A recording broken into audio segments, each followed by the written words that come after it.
पेन्हिले लहंगवा जला लका हो मोची जला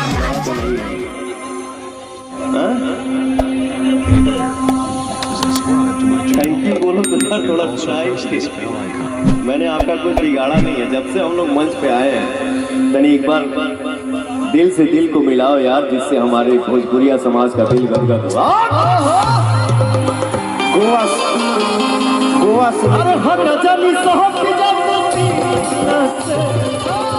हर जाता ढोली और पाती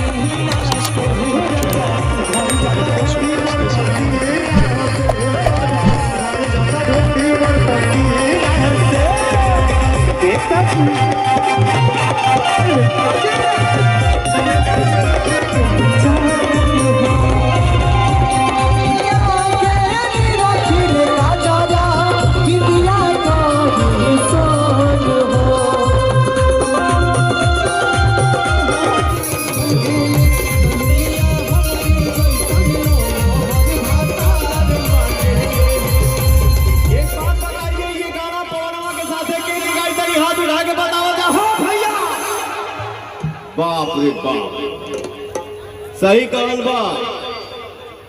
2-3 लाख कोई इकट्ठा हो जाए, लेकिन हमारे भोजपुरी भाषा को बोलने वाले अगर इतना इकट्ठा हो जाए तो